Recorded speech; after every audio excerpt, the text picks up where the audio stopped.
They didn't kill Grandma with poison. They didn't touch her. They didn't raise their voices or throw a single stone. All they did was write neatly, anonymously, relentlessly. Folded lies, sealed envy. Dropped into her mailbox like silent bombs. It started with one letter, then two, then 23, all unsigned, all specific, all cruel. I found them in a cake tin marked holiday recipes. Underneath the gingerbread instructions was decades of slander. Someone, no, someone's, had built a mythology around her. Said she faked her widowhood for sympathy, that she stole church money, that her garden was planted with cursed soil to make neighbors infertile. One letter accused her of seducing married men by leaving pies on their porch. Another said she hexed the neighborhood cat. It would be laughable if it hadn't worked. Because here's the thing, people believed it. Not all at once, not out loud, but slowly, like rot in fruit. She became the woman they didn't talk to anymore, the one they side-eyed at the grocery store, the one who always left early or didn't come at all. And we thought she just liked being alone. We told ourselves Grandma was private, stoic, a little old-fashioned. But now I know she was surviving in silence. Not out of weakness, but out of strategy. Because here's the twist no one saw coming. She kept every letter, labeled them, matched handwriting samples, dated incidents, journaled everything. She didn't collapse under the weight of rumor, she archived it. And when I found those archives, I thought it was just evidence of pain. But it was. It was a case file, a long game, a slow, brilliant, silent kind of war. And I was holding the last piece. The letters weren't the story. Her response was, and that story didn't happen all at once. It unraveled slowly, like a tight stitch pulled from the inside. What happened to my grandmother didn't break her in a day. It wore her down over seasons, over years, until something in her snapped back instead of breaking. This is not the story of a victim. It's the story of a woman who chose to bleed on paper and wait for someone to read it. Now I've read it. And I'm going to tell it piece by piece. The first letter. She didn't panic, she didn't gasp or clutch her chest or drop the envelope like in the movies. She held it like it was a water bill, opened it with the same knife she used for pie crust. Read it once, no expression. Twice, still nothing. Then she slid it into a drawer full of coupons, closed it, and continued stirring the soup like nothing had happened. That's what shook me most when I saw the note years later. It wasn't the words, it was how quietly they must have landed. How something that poisonous could enter a person's life without even leaving a bruise on the surface. The letter said, "It's impressive how long you've managed to keep your story straight. Some of us still remember what you were. That's all. No accusations, no names, no signature, just suggestion, just decay in sentence form. But suggestion is more dangerous than fact when you've spent decades trying to outrun your own shadow." And what exactly was the accusation? What story, what version of herself did she think she'd already buried? That's the genius of it. Whoever wrote it didn't need to know the truth. They just needed her to believe someone else might. The real violence of that letter wasn't in what it said, it was in what it implied. That there was a version of her out there she didn't fully control.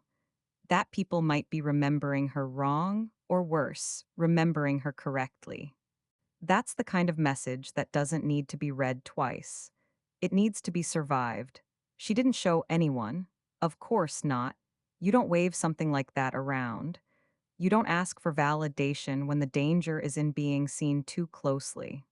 So she tucked it away, but not like someone hiding shame, more like someone preserving evidence. She circled the date on her calendar in faint pencil. She added a line in her journal that simply said, "They remember," or want me to think they do. Either way, I'm no longer in charge of my own narrative. That's not paranoia. That's recognition.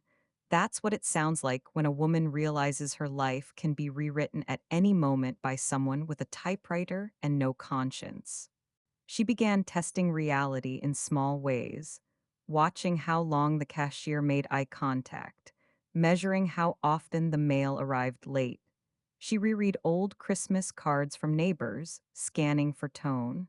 She studied silence like a language. She began wondering if her memory had holes. Not big ones, just enough for someone to pour poison through. Did she say too much at that block party in 78?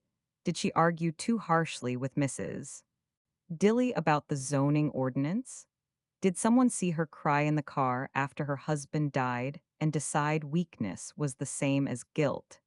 She started rewriting conversations in her head, not because she forgot them, but because she couldn't be sure someone else didn't remember them worse. That's what the first letter did. It didn't accuse, it unsettled. It didn't tell her she was wrong. It made her wonder if everyone else had already decided she was and just hadn't told her yet. It didn't flip her world upside down. It tilted it 1 quiet degree, just enough to make the floor feel unreliable, just enough to make certainty feel like a privilege she no longer had access to. And once that shift begins, reality doesn't crack, it slides. Inch by inch, until nothing you touch feels stable. That's how it started, not with a bang, but with a whisper sharp enough to echo. The shifting eyes. It's not the letter that changes you. It's the look someone gives you the next day. Not direct, not aggressive, just different. You feel it in the way they blink slower, the pause before they say your name, the half second of nothing behind their smile. That's what Grandma noticed first, the hesitation. The almost smile that used to be natural now felt choreographed, like a polite performance for someone whose name had just been whispered in the wrong ear. That's when she knew the letter hadn't been a one off. It was a match struck in a room full of gas, and the air around her had already changed.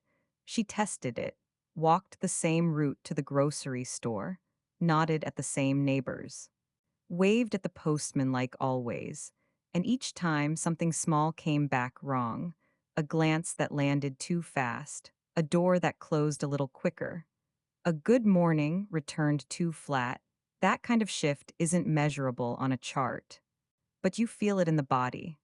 The tension between what used to be warm and what's now just polite. There's no bruise, no confrontation, just the slow burn of being unwelcome without anyone ever saying it out loud.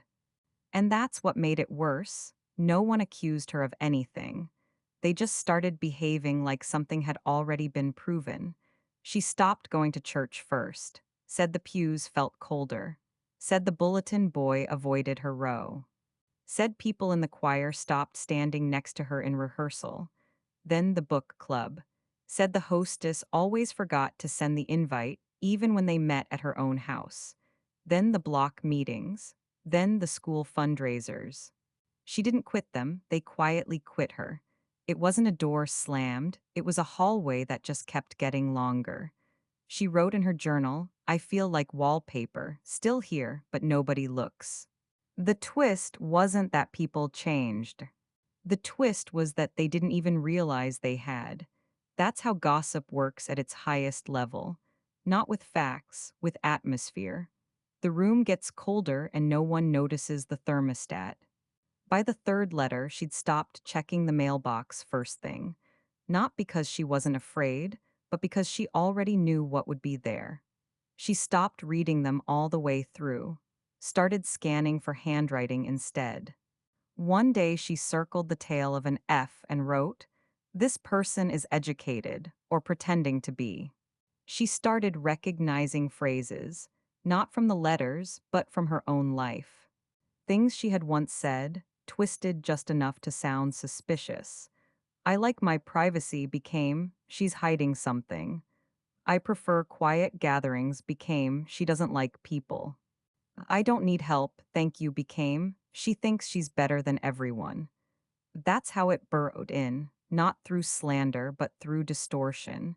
They didn't tell lies, They reshaped her truth until it sounded ugly. And eventually it worked. Not all at once. But slowly, invisibly, she began agreeing with them. Just a little, just enough to avoid mirrors, just enough to flinch when the phone rang, just enough to stop correcting people when they misremembered a story she told. She wrote, I used to think the worst thing was being misunderstood. Now I know it's worse to be misremembered on purpose.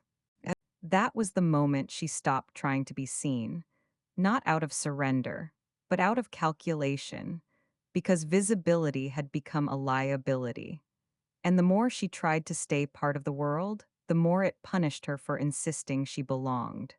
So she didn't leave, but she began erasing herself one step at a time. The silent retreat. It wasn't a breakdown, it was a strategy. That's the part no one ever saw. From the outside, it looked like she just slipped, stopped going to church, stopped baking for neighbors, stopped hosting movie nights. It looked like grief, like aging, like some slow decay that everyone could politely ignore. But it was. It was deliberate, controlled, like pulling out of a burning room before the smoke alarms even noticed. She began waking up before sunrise, grocery shopping before crowds, sitting on her porch only when shadows were long enough to hide her face. She stopped answering phone calls, started saying, I'm tired to every invitation. Her world didn't shrink, it refined, and nobody noticed the difference. That's what hurt the most. No one came knocking. No one said, Hey, we miss you. Because missing someone requires admitting they were ever really there to begin with. And for this neighborhood, that was the final twist. She had become so invisible, they believed she'd always been that way. She kept a log of conversations, short ones, every cashier interaction, every word exchanged at the pharmacy. She wrote them down, not because they were meaningful, but because she needed proof she still existed to someone, even in passing. In a quiet entry, she wrote, Today, the girl at the counter asked if I wanted a receipt. I said yes. I don't need it, but I wanted to hear her say something I could respond to. She stopped gardening, not because she didn't care, but because the flowers started dying too fast. She suspected someone had poisoned the soil. Wrote, The roses bloom, but their stems rot within a day. Either I'm wrong or someone really hates color. Then she added, Either way, it's working. That's when she boarded up the side gate, installed a second lock on the mailbox, bought blackout curtains. None of this was hysteria. This was someone preparing for siege, but not a siege of bullets or bricks, a siege of perception. She began testing reality in smaller increments. Left her porch light on for 3 nights straight to see if anyone would call to ask if something was wrong. No one did. Left a pie at the neighbor's doorstep to see if it would be returned. It was, untouched, with a note.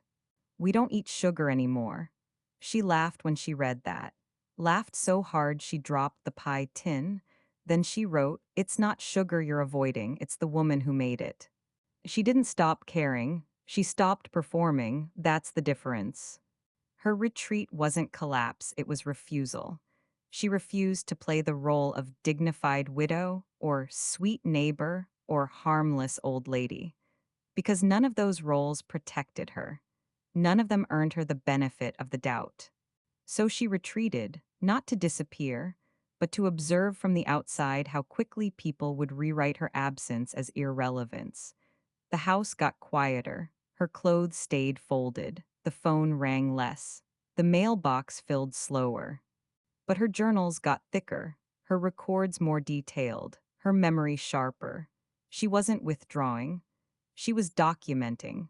And it was in that silence, in that chosen isolation, that the darkest question began to echo louder than any whisper had before. What if they're right? The breaking point. It didn't happen all at once. There wasn't one moment she broke. It was more like erosion, slow, invisible, grinding down the edges until the shape of her own mind didn't feel familiar anymore. It started with small hesitations. forgetting what day it was, walking into a room and forgetting why, losing words mid-sentence, even when talking to herself. She wrote it off as age, but then came the mirror. One morning she caught her own reflection and paused just a second too long. Wrote, "I don't remember looking like that. I look suspicious." That word, suspicious, not tired, not old, suspicious. Like even her own face wasn't innocent anymore. She began rereading old journal entries, not out of nostalgia, but doubt, double checking her own handwriting, like she needed proof she'd actually felt what she said she felt. She started writing notes to herself on sticky pads. You went to the store today. You mailed the letter yesterday. You made tea, not coffee. She told herself it was just forgetfulness, but deep down she knew what was happening. The accusations hadn't just poisoned her reputation, they were seeping into her cognition. She began to fear her memory wasn't a safe place anymore. One night she dreamed she was on trial, but no one ever said what the charge was. Everyone from the neighborhood was there, sitting in pews like church, but no one looked at her. No defense attorney, no witnesses, just a judge who asked, "Do you even remember what you did?" She woke up gasping, then wrote a single line.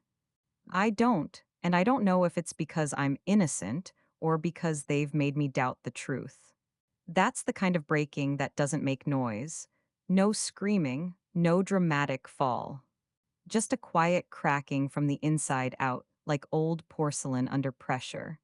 She started avoiding her journals, afraid they'd contradict her. She opened letters without reading them.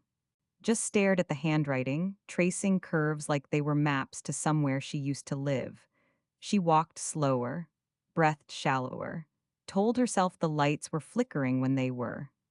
And all the while, the house stayed clean, the curtains drawn, the porch swept, because even while crumbling, she refused to let the neighborhood see mess.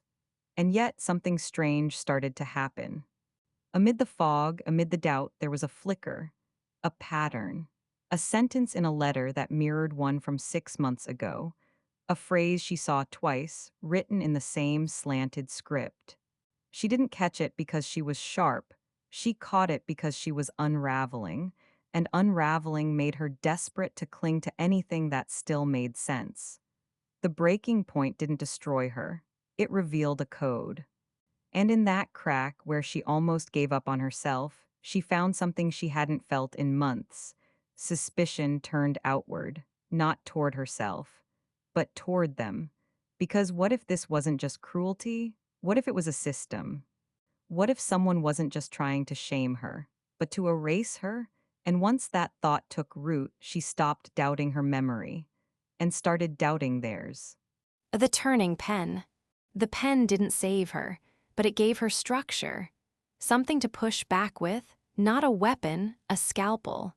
She stopped writing about feelings, started recording facts. No more metaphors, no more lines like "I feel invisible."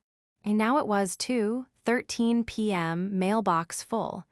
Letter 18, different paper, same ink, folded once.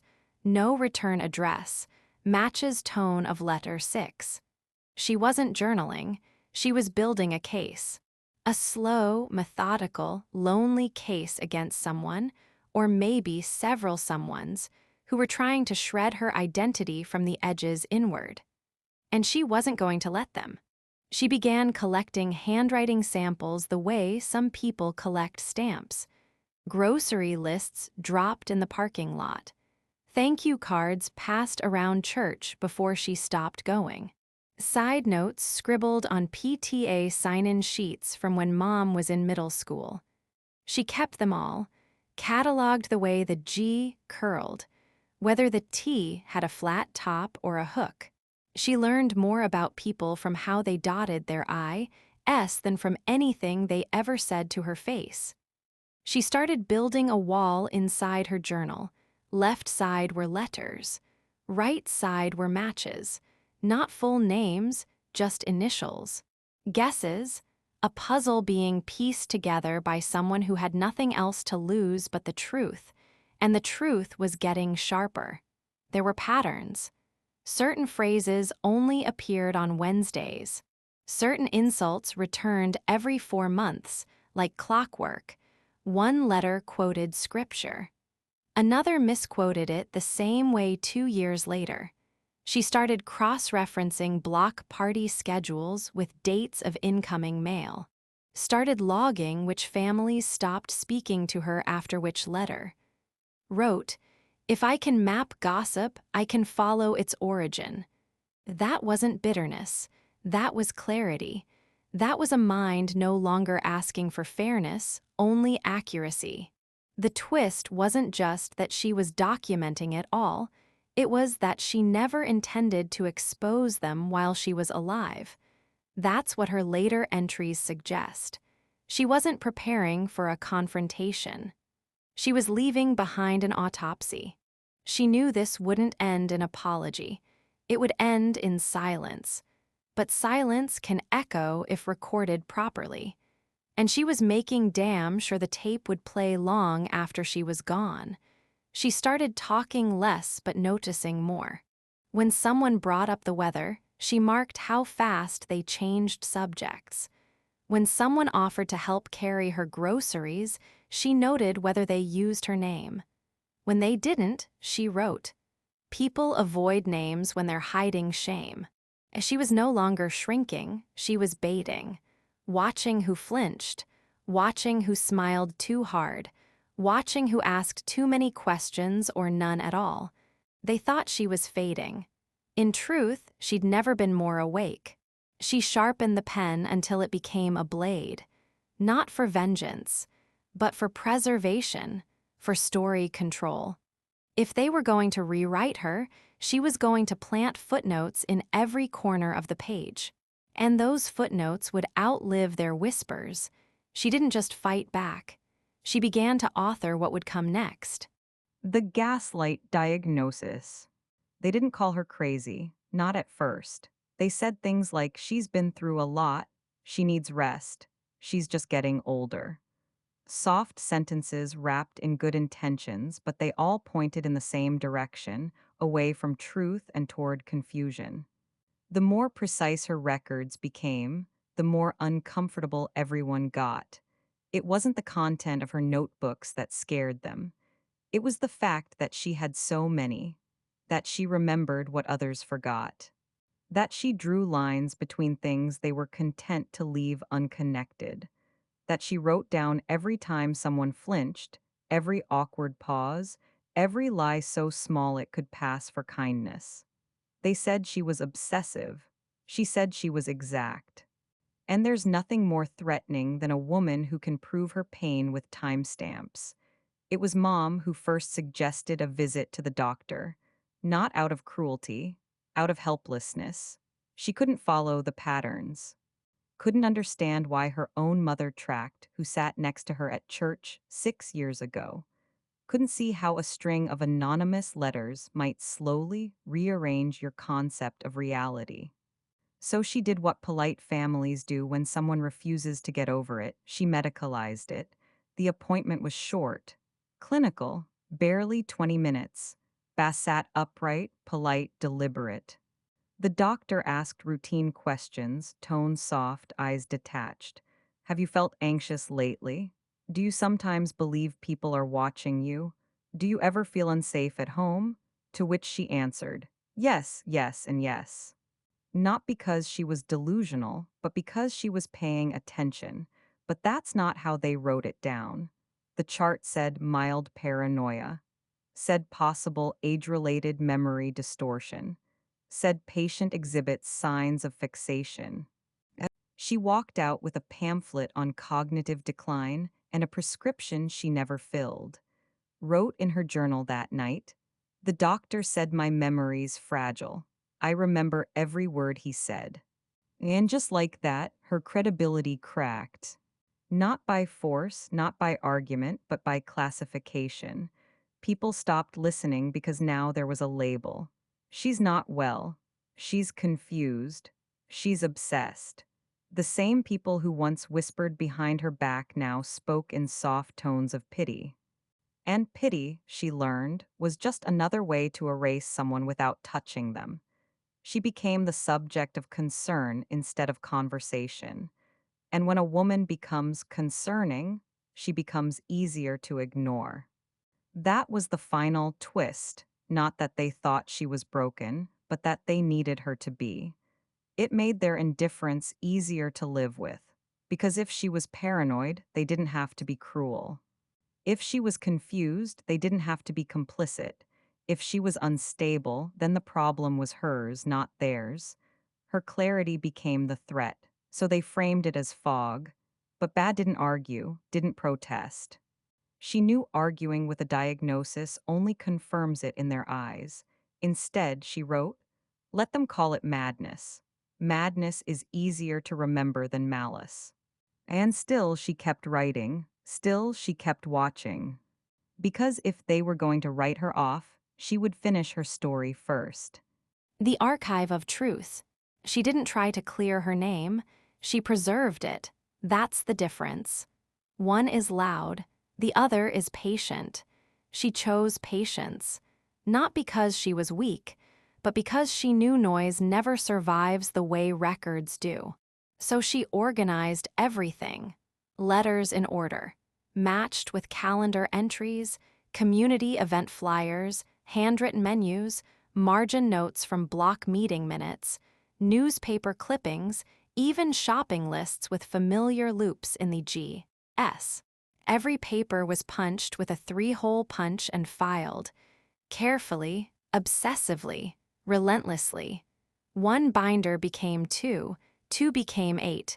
When I found them, each had a label, not emotional ones, just numbers, Volume 1, Volume 2.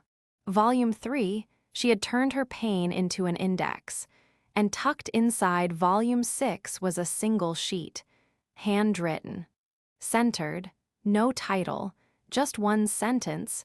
You don't have to scream when the truth is this well documented. It wasn't bitterness. It wasn't even pride. It was the voice of someone who had already accepted she wouldn't be believed in life and planned for it.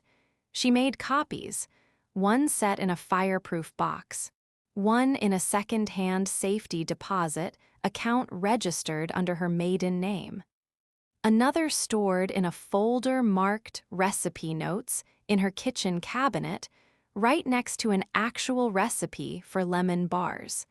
That one was for me. I didn't know it at the time, but now I think she knew one day I'd go looking, not because I was curious, but because she counted on someone being angry enough to care. There's no confession in the archive, no dramatic unmasking, no names circled in red ink. Because this wasn't a movie. This was a woman watching a system of cruelty work exactly the way it was designed to, and writing it all down so that one day, someone might finally admit it wasn't her imagination. The twist wasn't that she discovered the truth. The twist was that she already knew it long before anyone was willing to say it out loud. What she built wasn't a scrapbook, it was a silent courtroom. And every document was a piece of testimony, not for the people who hurt her, they'd never care, but for someone else. Someone who might inherit the weight, the question, the rage, the clarity. Someone like me. She didn't expose them. She didn't forgive them. She outlived them in writing. And when she was done, she closed the final binder, labeled it Volume 9, and wrote on the spine, "Leave this closed until someone stops lying." It's the unburial. At first, I didn't know what I was looking at. I thought they were just notebooks or maybe receipts. Grandma saved everything. That's what we always said. Old Tupperware lids, expired coupons, birthday cards from people we'd never heard of. So when I found the box labeled for when they start talking again, I assumed it was another one of her jokes. A passive aggressive dig at the neighbors who used to stop by, then slowly vanished over the years. But when I opened it, I understood two things instantly. This wasn't bitterness, and it wasn't a joke. It was evidence. Pages of it. letters organized by date, typewritten and handwritten, with sticky notes marking phrases like same insult structure and identical misquote from page 6. There were comparisons of ink, photocopies of community newsletters with notes scribbled in the margins, even grocery receipts highlighting the purchases she made the day a new letter arrived, as if to prove what she was doing, where she was, who she hadn't spoken to. And next to it all, a slim manila folder marked confidence.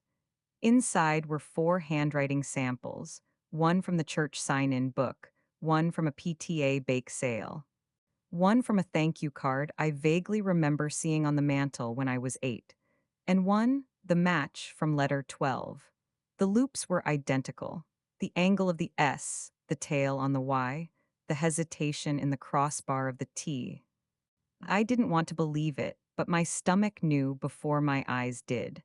It was Helen, Helen from across the street, the one who always brought figs in December, the one who once prayed over Grandma's shoulder at a Christmas service, the one who stood at the funeral, touched my hand, and said, "She was a complicated woman." That wasn't a compliment, it was a mask, and it had cracked. But the real twist wasn't that Grandma had caught her. It was that she never exposed her. Not once. Not in life, not even in her will. No revenge letter. No final confrontation. No explosion of truth, just a file folder. Just silence held together with clips and glue and spine. That's when it hit me. This wasn't meant to punish. It was meant to survive.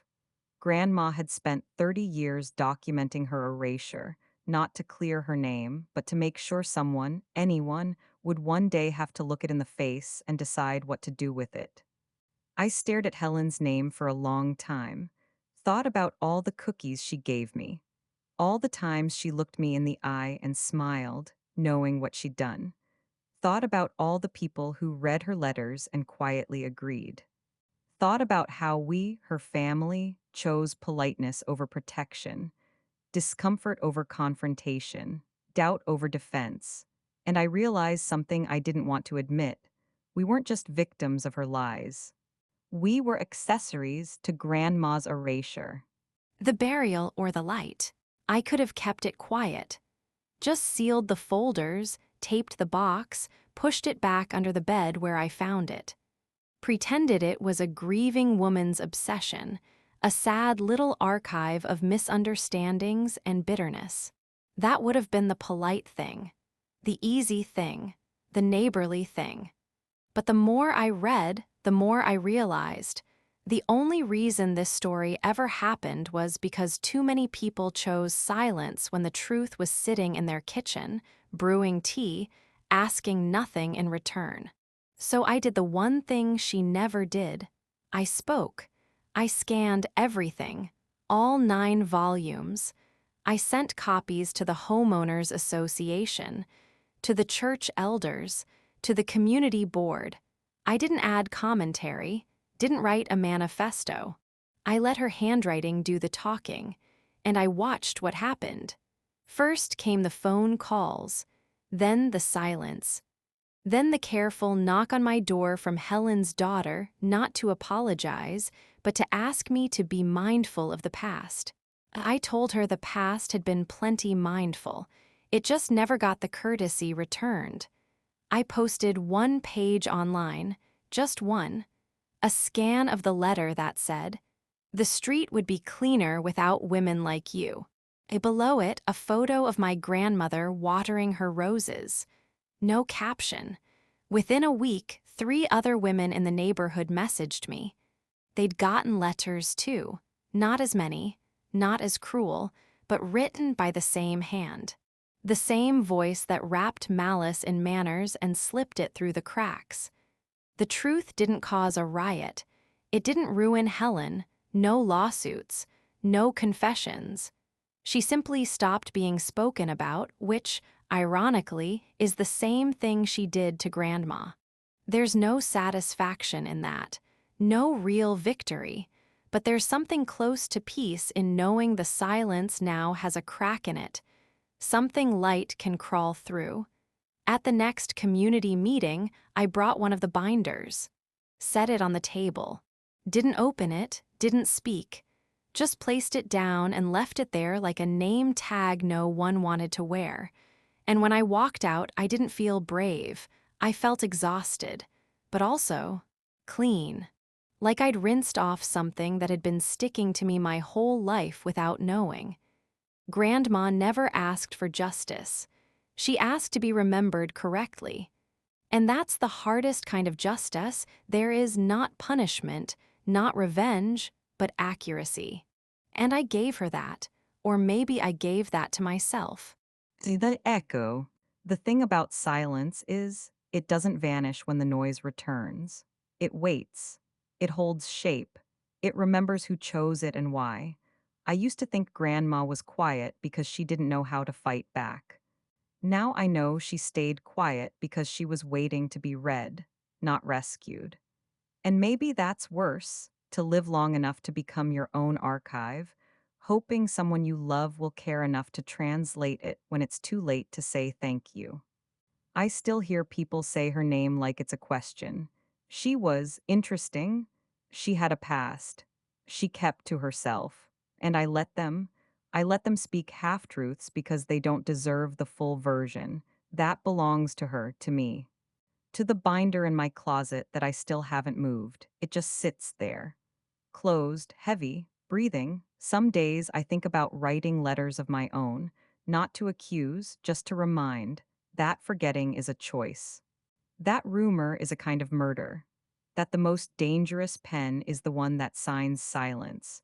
And when I walk by her old mailbox, still rusted, still crooked, still holding nothing, I think, maybe justice isn't loud. Maybe it's just documented. Thank you for staying with this story. Not because it was easy to hear, but because you chose to stay until the end. If someone in this story reminded you of a grandmother, a neighbor, or even yourself, remember, the truth doesn't always need to be believed. Sometimes it just needs not to be forgotten. See you in the next episode of Grandma's Real Stories. Maybe next time it'll be your story, or hers.